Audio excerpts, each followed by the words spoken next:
박근혜 대통령 이뻐해요? 가까이 가고 싶어요? 잘 보여가지고 위원장을 청문해야 되겠구만. 이장 의원은 선천적으로 구제불능이구만요. 선구자. 돼지 눈에는 돼지만 보인다고 말이야. 맨날 조작하고 왜곡하니까 우리도 그렇게 하는 줄 알아요? 저기 위원들이 됩니다. 뭐 준비하고 그런 게 아니라요. 깐죽이 부대들이 다 무슨 말만 하면 깐죽. 박근혜 정권 출범 이후에 걸핏하면 의원직 제명하겠다, 의원 자르겠다. 이건 협박 공갈 정치죠. 지금이 무슨 북한 정권도 아니고요. 독일이 유대인의 학살에 대해서 수고했다고 해서 유대인이 히틀러 묘소에 가서 참배할 수 있겠습니까? 바로 정청래 의원입니다. 지금 박정희 전 대통령 묘역 참배를 히틀러 묘역 참배에 비유로 해서 지금 논란이 커지고 있는데요. 정작 정청래 의원 뭘 잘못했는지 잘 모르는 듯합니다. 조수진 차장, 네. 지금 당내 분위기는 어떻습니까? 당내 분위기 아주 험악합니다. 아, 그래요? 바로 이제 그 예전에 열린우리당 때 진보들 싸가지가 없다. 뭐 그토록 옳은 소리를 해도 그토록 싸가지 없이 이런 말이 회자가 됐었는데요. 이번 정청래 최고위원의 발언에 대해서도 이 싸가지 진보라는 화두가 다시 한번 재점화된 모양입니다. 예를 들어서요. 이 박범계 의원 같은 경우에는 친노계로 분류가 되는데 트위터를 통해서 이 정청래 의원의 발언 문제, 바로 품성의 문제다. 이렇게 아주 직격적으로 직격탄을 날렸고요. 그랬군요. 또 이부영 상임고문 같은 경우에 정계 은퇴를 선언하면서 사이비 개혁파의 해당 행위다. 이렇게까지 얘기를 했습니다. 물론 정청래 최고위원 여기에 대해서 전혀 사과는 없고요. 오히려 이 종합편성 채널 같은 곳에서 자신의 말을 왜곡 보도하고 있다. 이렇게 또 주장을 하고 있습니다. 또 이런 얘기도 했죠. 호남의 민심, 이 두 전직 대통령, 그러니까 이승만, 박정희 전 대통령에 대한 참배에 대해서 특히 호남에서 굉장히 민심이 좋지 않은데 이것을 알리는 것이 최고위원의 책무다. 이런 주장까지 폈습니다. 아니, 과거에 김대중 전 대통령도 참배를 한 적이 있죠. 그렇죠. 바로 그것 때문에 문제가 되는 겁니다. 예. 바로 김대중 전 대통령 같은 경우는 1992년 그리고 1997년 두 번이나 그 동서화합 그리고 국민과의 화해 이런 걸 통해 가지고 그 뭔가 국민에게 메시지를 던지기 위해서 두 번씩이나 갔는데 이것을 부정하는 것 여기에 대해서 굉장히 새정치민주연합 내부에서는 이 정신적 지주인 김대중 전 대통령을 욕먹이는 행위를 하고 있다. 이런 반응도 나오고 있습니다. 예, 그러니까 자신의 잘못, 그걸 언론 탓으로 돌리고 있는 그런 상황인데 드디어 지역구 주민들이 들고 일어났습니다. 오늘 기자회견이 열렸었는데요. 그 장면으로 한번 같이 가보겠습니다. 정청래 의원의 막말 때문에 지역 주민들은 굉장히 자존심을 상하고 있고 다른 지역 주민들을 만나기가 부끄럽기 짝이 없습니다. 정치는 곧 말인데 이토록 저급한 막말을 쏟아내는 정청래 의원의 국회의원직은 과연 유효한 것인지 막장 의원의 대내 피질과 구강 구조를 대청소하기 위한 서명운동에 돌입할 것을 이 자리에서 밝히는 바입니다. 자, 지금 지역구에서 저렇게 목소리가 터져 나오기 시작했는데 저게 지역구민 상당수의 목소리인지 아니면 또 정 의원에 반대하는 세력의 목소리인지 그 부분도 좀 궁금하긴 할 것 같아요. 어떻습니까? 네. 지금 여기는 좀 복합적이죠. 그러니까 예. 정청래 최고위원의 막말에 대해서 진짜 부끄럽다 이런 네. 분도 있고요. 또 내년 선거를 앞두고 상대당 소속의 분들도 물론 있습니다. 하지만 중요한 것은 모두가 다 이 정청래 최고위원의 발언에 대해서 분노하고 있다는 거. 예, 그거는 일치를 하는 거죠.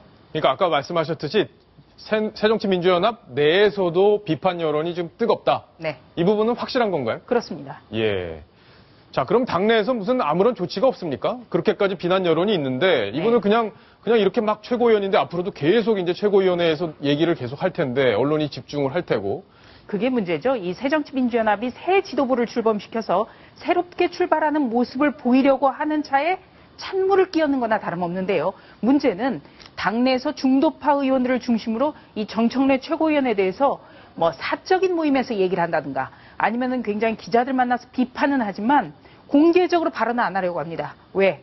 정청래 최고위원 보셨겠지만 굉장히 좀 피곤할 수 있다라는 그런 얘기도 합니다. 그러니까 뭔가 얘기했다가 정청래 최고위원에게 반격을 받는다는 건 아이고 이거 정말 피곤하다. 예. 이래서 그냥 안 하고 있는 것뿐이다. 이런 얘기들을 많이 하고 있습니다. 조수진 차장의 표정에서 피로감이 약간 묻어났습니다. 자, 시청자 질문이 왔습니다. 함께 확인해 보겠습니다. 막말을 일삼는 정청래 의원을 제재하기 위해서라도 지역 주민 소환제 같은 제도가 필요하다 이런 지적을 지금 하고 계시는 건데 김태현 변호사께서 답을 주셨으면 좋겠습니다. 주민소환제 이게 국회의원한테 해당이 안 되는 걸로 저도 알고 있는데 어떻습니까? 네, 안 됩니다. 그러니까 결국 국민소환이라는 건 뭐냐면 근거는 뭐냐면 대표자를 국민이 뽑았으니까 대표자가 잘못하면 국민이 해임할 수 있다. 이 근거에서 나온 게 국민소환제거든요.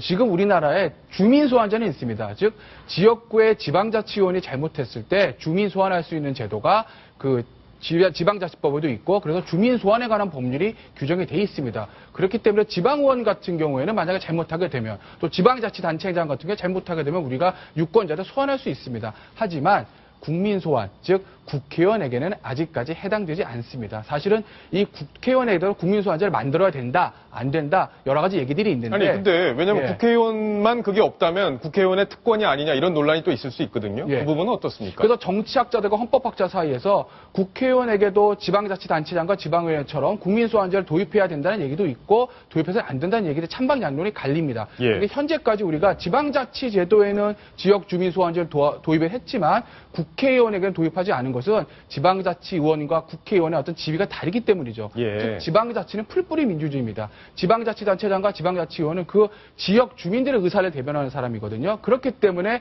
지역 주민들이 저 사람은 우리 대표자가 안 된다라고 하면 일정한 요건을 거쳐서 해임시킬 수 있습니다. 다만 국회의원 같은 경우에는 그 지역구 국회의원을 하더라도 그 지역 대표 석상보다는 국민 전체를 대표하는 개개인이 입법기관의 어떤 의미가 강하기 때문에 만약에 국회의원들을 지역 주민의 의사에 반한다고 소환하게 되면 국회의원이 전체 국익보다 우리 예. 지역구의 이익에 따라서 일을 할 염려가 있습니다. 그렇기 그렇군요. 때문에 현행 제도에서는 국민소환 제도를 국회의원에게는 적용하지 않고 있는 겁니다. 예, 법리적으로 왜 그런 차이가 나는지 김태현 변호사께서 아주 잘 설명을 해주셨는데 조수진 차장, 그러면 지금 지역에서 어쨌든 사과하라고 요구를 한 거잖아요. 정청래 의원에게.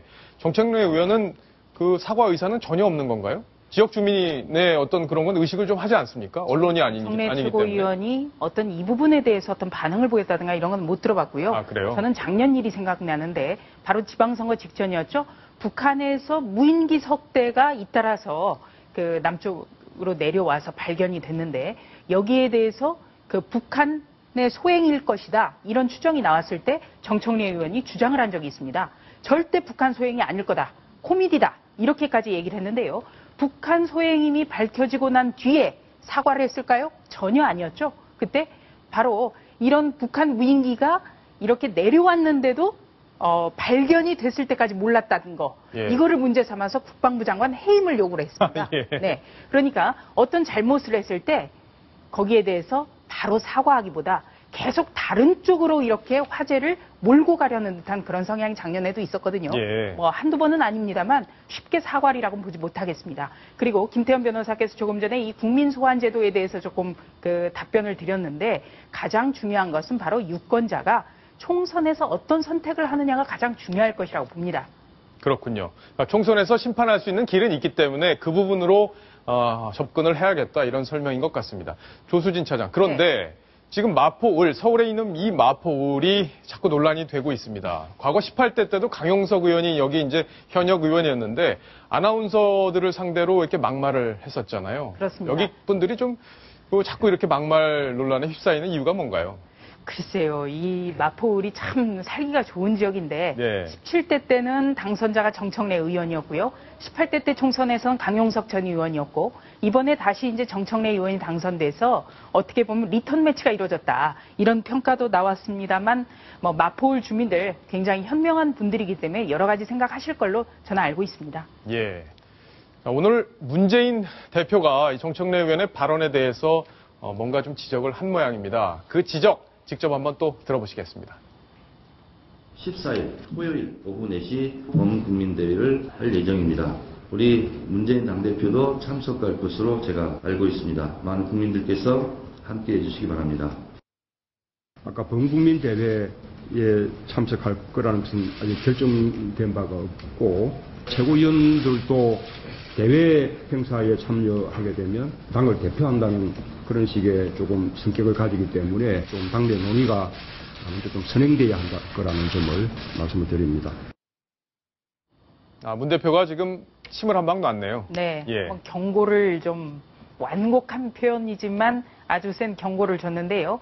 내일 이 정청래 의원이 팽목항에서 오후 4시에 범국민대회, 세월호의 진상규명을 촉구하기 위해서 범국민대회가 열리는데 여기 문재인 대표가 참석한다 이렇게 예고를 했는데 바로 반격을 했습니다. 문재인 대표 참석 거기 안 한다.